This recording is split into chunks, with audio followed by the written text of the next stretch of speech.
Hello दोस्तों, कैसे हैं आप सभी लोग। आज मैं आपके लिए लेके आया हूँ भूतों की एक दिल दहला देने वाली डरावनी कहानी। हर कोई, चाहे इंसान हो या भगवान हो, भूतों की कहानियाँ हो या साहब, सब कहानियाँ दो ही समझ को दर्शाती है। एक समझ वह जिस रूप से व्यक्ति कहानी को समझते हैं, तथा दूसरी वेशभूषा में जो कहानी असल में समझाना एवं बतलाना चाहती हो। ऐसी एक भूत की कहानी आपको डराने के लिए प्रस्तुत करने जा रहा हूँ। इसमें डर तो है, साथ में प्रेम के मायनों को परोसा गया है। यह कहानी है राजेश और सुमित्रा की, उनके प्यार की, उनके मिलन और एक उनके साथ भीतर पनपते प्रेम आत्मा की। बिना टाइम वेस्ट किए मैं स्टोरी स्टार्ट करता हूँ। कसौली से जुड़ी एक डरावनी कहानी। राजेश और सुमित्रा एक ही कॉलेज में एक साथ ही क्लास में पढ़ते थे।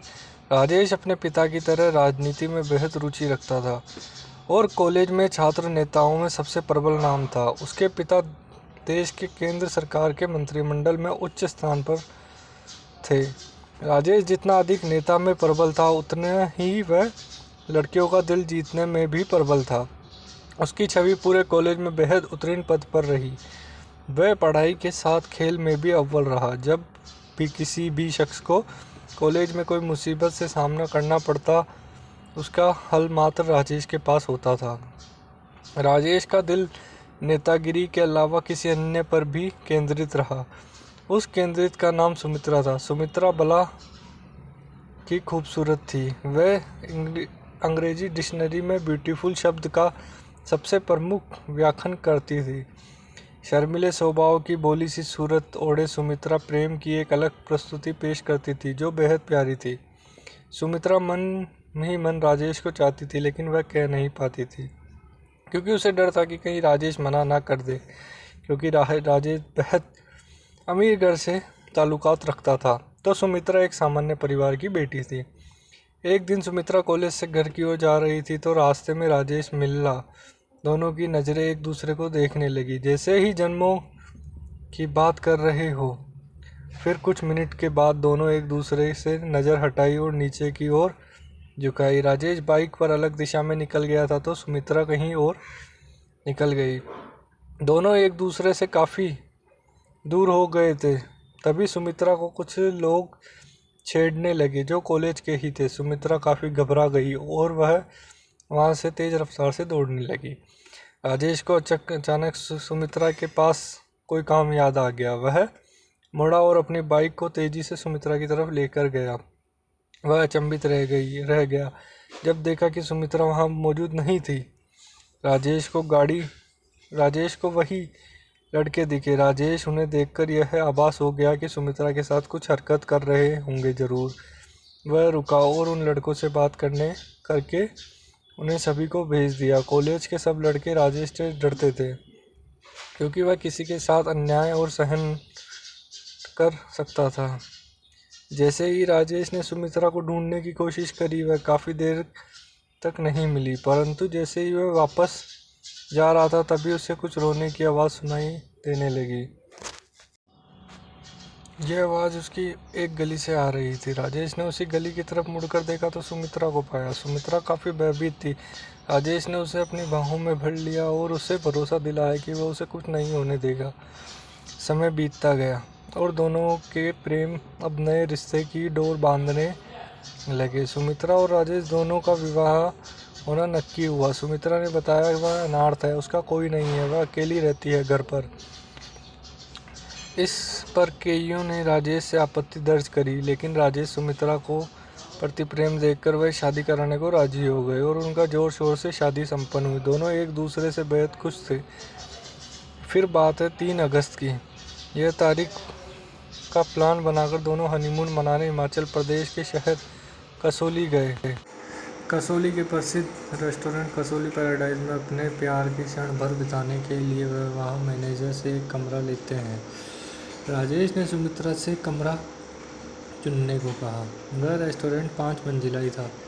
सुमित्रा ने सुझाव दिया कि कमरा तीसरी मंजिल पर ही लेंगे। ऐसा उन्होंने इसलिए कहा क्योंकि रेस्टोरेंट तीसरी मंजिल से पहाड़ों का बेहद मनमोहक दृश्य नज़र आता था। इसी कारण तीसरी मंजिल के कमरे महंगे भी होते थे और जल्दी ही फुल भी हो जाते थे।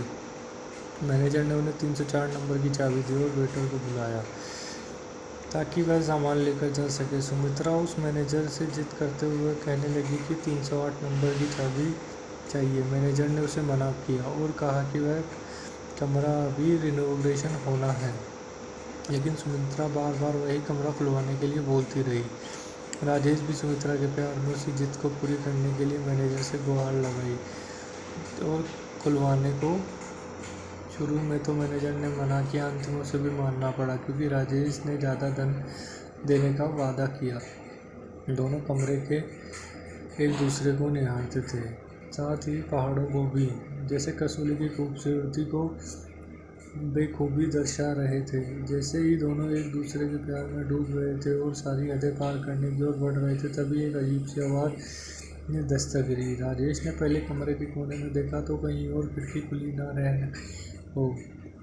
वह उठा, लेकिन कोई खिड़की खुली नहीं थी। फिर भी उसे किसी के चलने की आवाज़ पूरे कमरे में सुनाई दे रही थी। वह डोर के मारे बेड पर मुड़कर देखने लगा, लेकिन वह अचंभित रह गया। वहाँ सुमित्रा मौजूद नहीं थी। वह डर की सीमा को लांघ चुका था। पूरे कमरे में अब सुमित्रा के चिल्लाने लगा। कमरे के बाहर जाने की कोशिश करता रहा, लेकिन कमरा मानो किसी ने बाहर से बंद कर दिया। यह पहली बार था कि राजेश डर के मारे रोने लगा हो। अचानक उसे कमरे के बाथरूम में पानी के चलने की आवाज़ आती है। वह दौड़ते हुए बाथरूम की तरफ पहुंचा। जैसे ही उधर पहुंचता है, पानी की आवाज़ बंद हो जाती है। राजेश जानू जानू कहकर ढूंढ आओ मेरे पास, सुमित्रा की आवाज़। राजेश देखता है कि सुमित्रा बालकनी में खड़ी हुई थी। जैसे ही राजेश डर के मारे उसे लिपटता है के लिए बढ़ता है, सुमित्रा एकदम से गायब हो जाती है। राजेश पहाड़ से नीचे गिर जाता है, उसकी मौत हो जाती है। अगले दिन लाश पहाड़ों से बरामद होती है। इंस्पेक्टर रणदीप को तहकीकात करने की जिम्मेदारी मिलती है। उसे लाश के पोस्टमार्टम की रिपोर्ट के मुताबिक राजेश की मौत उसकी धड़कन काफ़ी तेज चल रही होती है।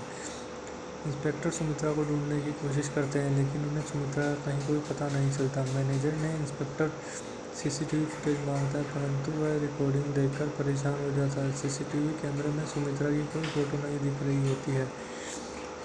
इंस्पेक्टर को मैनेजर की चाल लगती है। इंस्पेक्टर राजेश के घर पर उसकी मौत की खबर लेकर पहुंचता है। सभी परिवार आहत हो जाते हैं। उसी वक्त राजेश का भाई इंस्पेक्टर से सुमित्रा के बारे में पूछता है।